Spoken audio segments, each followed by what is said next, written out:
जय हिंद, जय महाराष्ट्र। श्री धर्मेंद्र यादव जी। धर्मेंद्र यादव जी।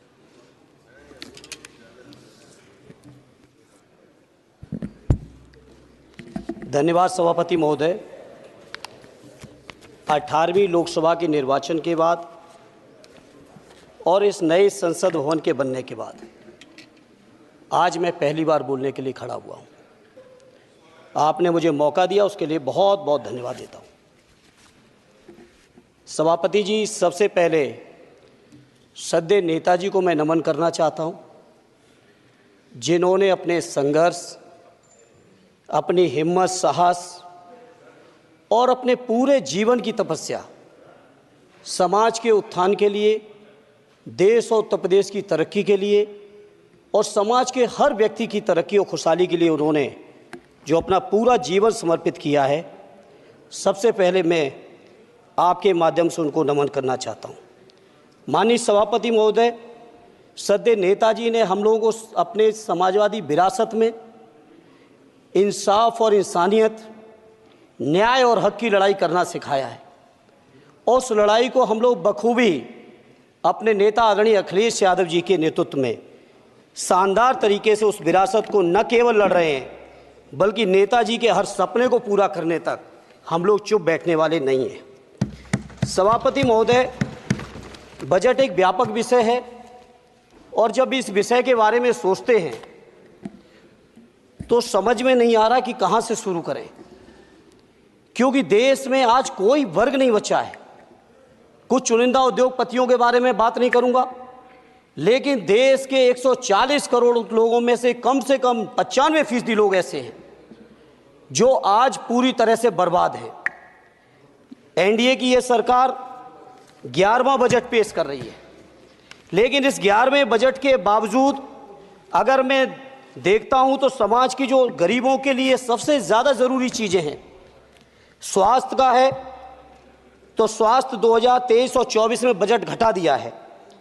किसानों का बजट जहां यूपीए के सरकार के समय 2014 तक 5.5 था, वहीं 24 आते आते ये 3.15 रह गया है। शिक्षा का बजट जहां 2013 में 4.77 था, आज 23-24 आते आते ये 2.5% रह गया है।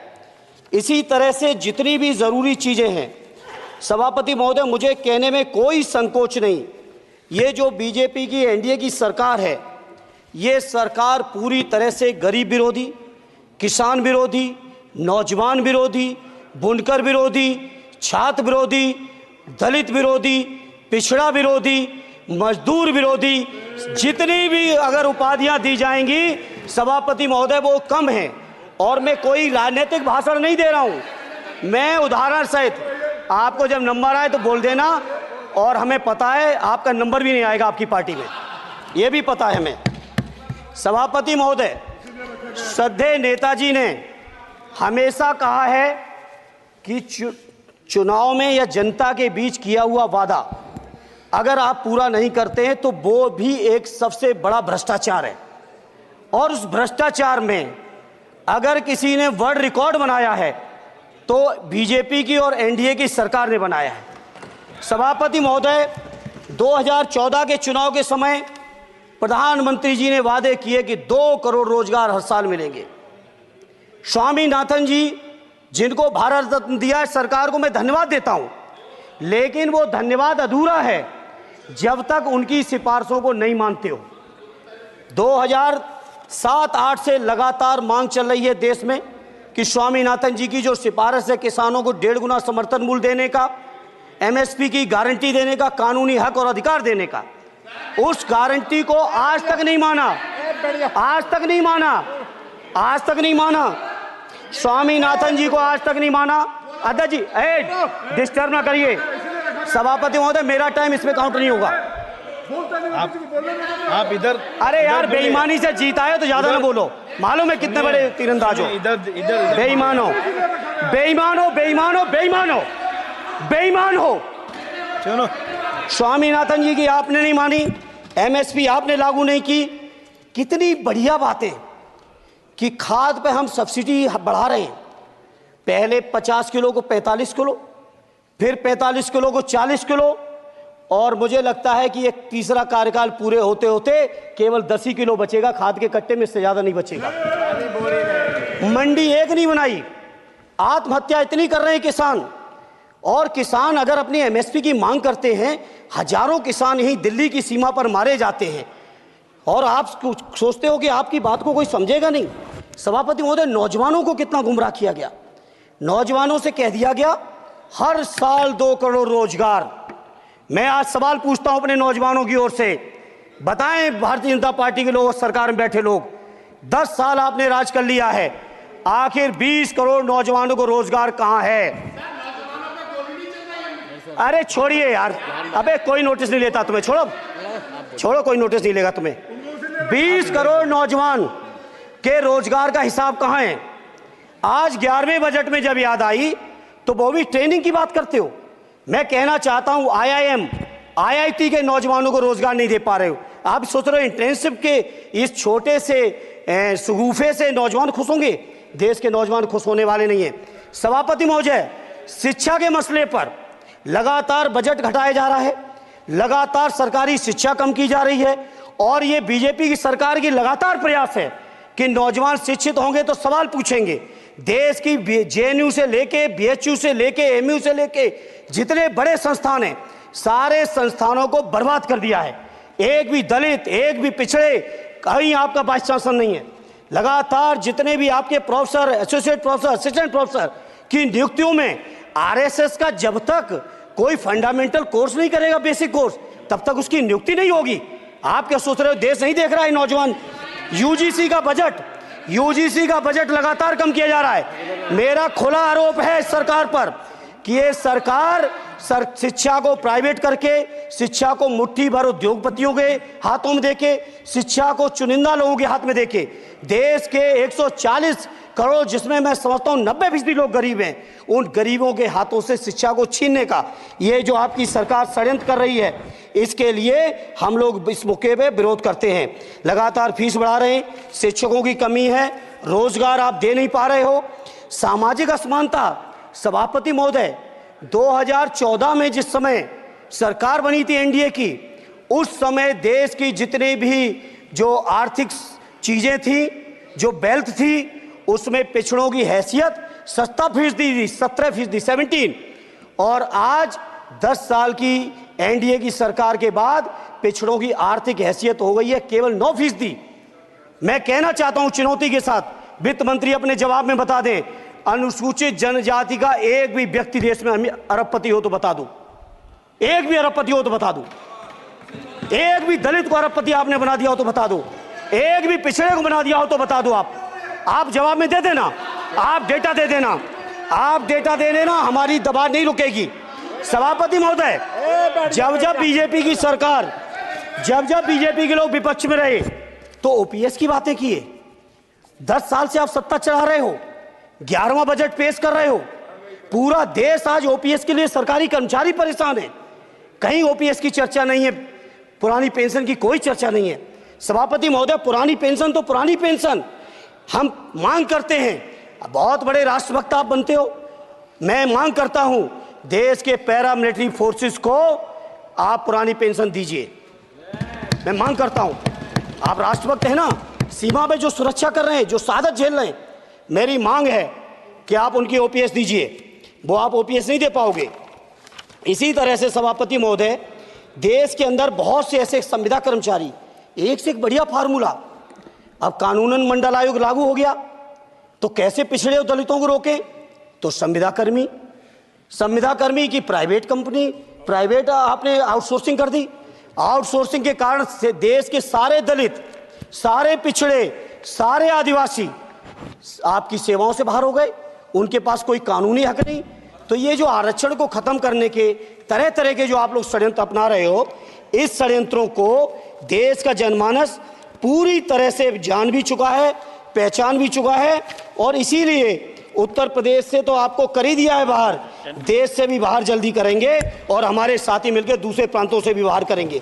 इसी तरह सभापति महोदय, हम मांग करते हैं, आप सोचिए, उत्तर प्रदेश अकेले के अंदर, देश के हालात मुझे नहीं पता और बदतर होंगे, अकेले उत्तर प्रदेश में 1000 से ज़्यादा शिक्षा मित्र आत्महत्या कर चुके सभापति महोदय। कोई सरकार के कान पे जू नहीं रेंग रही है। किसान आत्महत्या कर रहे हैं, इन्हें कोई मतलब नहीं। अनुदेशकों को तनख्वाह नहीं मिल रही है समय से, कोई मतलब नहीं। आंगनबाड़ी महिलाएं परेशान हैं, इनको कोई मतलब नहीं सभापति महोदय। आपकी आशा बहुएं, आपकी ये रसोईया महिलाएं, आपकी आंगनबाड़ी, पंचायत सहायक, रोजगार सेवक, मैं समझता हूं सभापति महोदय यहां बैठे हर सदस्य के पास इनके क्षेत्रों का ये डेलीगेशन जरूर मिलता होगा और मांग करता होगा कि कम से कम हमारा मानदेय बढ़ाया जाए, हमें स्थायी किया जाए। सभापति महोदय, इसके लिए सभापति महोदय मेरी पार्टी के किसी भी मेंबर से हम नंबर कम कर लेंगे, टाइम, मेरा टाइम बढ़ा दीजिए, बढ़ा दीजिए, कोई भी मेंबर हमारे लिए दे देंगे टाइम। इसलिए सभापति महोदय, इन सभी समस्याओं के इसलिए मैं आपसे कहना चाहता हूं कि इनका समाधान करिए, और नहीं समाधान करेंगे तो अभी तो बैसाखी पे बन गए, बिहार और आंध्रा को पैकेज देखे फिर देश में कितने राज्यों को पैकेज दे पाओगे। अरे वित्त मंत्री जी, उत्तर प्रदेश से आते हो, इतना भी हक नहीं कि पूरे बजट भाषण में एक बार उत्तर प्रदेश का नाम आ जाता। इतना अयोध्या से नफरत हो गई, अयोध्या से अवधेश जी क्या जीत गए, आप लोगों को इतनी नफरत हो गई कि एक भी उत्तर प्रदेश का एक बार भी नाम नहीं आया सभापति महोदय। इसे मैं आज इस मौके पर सभापति महोदय देश के गरीबों, किसानों, नौजवानों, व्यापारियों, बुनकरों सभी की ओर से कहना चाहता हूं, ये बजट देश विरोधी बजट है। कुछ समस्याओं के लिए सभापति महोदय संवेदनशीलता के साथ मैं कहूंगा सरकार को विचार करना चाहिए। श्रद्धेय नेताजी जब रक्षा मंत्री थे, उन्होंने व्यवस्था दी थी कि देश के अंदर जो भी सैनिक शहीद हुए हैं उनको ससम्मान उनके घरों पे जाके राष्ट्रीय सम्मान के साथ उनकी अंत्येष्टि हो। मैं उन्हीं की परंपरा को आगे बढ़ाते हुए एक और मांग करता हूं सभापति महोदय कि जो हमारे शहीद जिनकी अंत्येष्टि स्थल जहां कहीं भी बना हो, जिस भी परंपरा से बना हो, अरे आपको कुछ नहीं पता है, अरे यही तुम्हारे सैनिकों के लिए यही तुम्हारा भाव है सभापति महोदय। आप बोले सर। सभापति महोदय, मेरा अनुरोध है अग्निवीर की योजना खत्म की जाए। ये 4 साल के सैनिक से देश की उतनी मजबूत रक्षा नहीं हो सकती। नौजवानों को गुमराह करके केवल 4 साल, उन्हें दो ना 60 साल तक रिटायरमेंट, 4 साल बाद वो कहाँ नौकरियां ढूंढेंगे। इसे मेरी मांग है अग्निवीर की योजना खत्म की जाए। साथ ही साथ मेरी एक मांग और है कि जो शहीदों की शहादत स्थल है उसको शहीद स्थल के तौर पर डेवलप करने के लिए केंद्र सरकार को अतिरिक्त बजट देना चाहिए। मैं नहीं समझता हूं इसमें किसी को कोई दिक्कत होनी चाहिए। इसी तरह सभापति महोदय, बातें बहुत लंबी लंबी की जाती हैं, थोड़ा सा मैं अपने क्षेत्र के बारे में कहूँगा। आदरणीय हमारे नेता माननीय राममूर्ति वर्मा जी ने भी कहा है, माननीय लालजी वर्मा जी ने भी, जो बाढ़ की समस्या है, जो समस्या बिहार में है नेपाल से पानी छोड़ने की, वही समस्या उत्तर प्रदेश की भी है। और विशेषकर पूर्वी उत्तर प्रदेश में अगर आप चलिए तो खीरी से शुरू करेंगे, पीलीभीत खीरी से लेके पूरा आप चले जाइए और एकदम कुशीनगर बॉर्डर तक, बिहार बॉर्डर तक पूरी की पूरी समस्या है। घाघरा जब आती है तो मैं समझता हूं इन जिलों के लाखों लोगों को तहस नहस करके चली जाती है। जितना विकास होता है सभापति महोदय, बरसात के समय वो सारा का सारा विकास पूरी तरह से खत्म हो जाता है। इसलिए मेरी मांग है केंद्र की सरकार से कि बजट आप पास कर रहे हो तो कम से कम उत्तर प्रदेश से इतनी नफरत ना करो। 2 बार तो उत्तर प्रदेश की दम पे ही बैठे थे, और तब भी ये वित्त मंत्री जी हंस रहे हैं, इनके यहाँ भी आता है बाढ़ तो जाती होगी, महाराज बसता तो नहीं होगा, कुशीनगर बसता नहीं होगा, आपका मऊ बसता नहीं है, आजमगढ़ बसता नहीं, अम्बेडकर नगर बसता नहीं, बहराइच बसता नहीं, खीरी बसता नहीं, श्रावस्ती बसता नहीं, पीलीभीत बसता नहीं, बलिया बसता नहीं है, कुशीनगर बसता नहीं है, गोरखपुर बसता नहीं है। इतने जिले तो हमारे उत्तर प्रदेश के प्रभावित हैं। तो बिहार की तरह से एक विशेष पैकेज हमारे उत्तर प्रदेश के लिए भी दे दो। कम से कम इतना तो कहने की हिम्मत रखो, केवल चीखने के लिए बैठे हैं सब के सब। सभापति महोदय, दूसरा एक मैं बात, हमसे पूर्व जो सांसद रहे हमारे आजमगढ़ के, बड़ी लंबी लंबी बातें की, गोरखपुर से आजमगढ़ होते हुए बनारस तक का हमने रेलवे लाइन स्वीकृत करा दिया। सभापति महोदय, मैंने जब पता किया अधिकारियों से तो सच्चाई ये है कि अभी उस पर एक भी पैसे का बजट का आवंटन नहीं है, नहीं है बजट का आवंटन। हाँ, आज आप ही ने तो पेश किया बजट, आप ही तो साइन किए हो, निर्मला जी ने तो किया नहीं होगा, आप ही ने किया होगा। तो सभापति महोदय उस पर बजट भी आए, उस पर बजट भी आना चाहिए। दूसरा सभापति महोदय, ये जो समस्या है बाढ़ वाली, मैं समझता हूं कोई अकेले मेरी नहीं है, मेरे अकेले क्षेत्र की नहीं है। जो भी संवेदनशील व्यक्ति होगा इस पर जरूर गंभीरता से सोचेगा, उसको सोचे। इसी के साथ मैं अपनी पार्टी की ओर से इस जन विरोधी बजट का पुरजोर विरोध करता हूं। बहुत बहुत धन्यवाद। श्री सुखदेव भगत जी।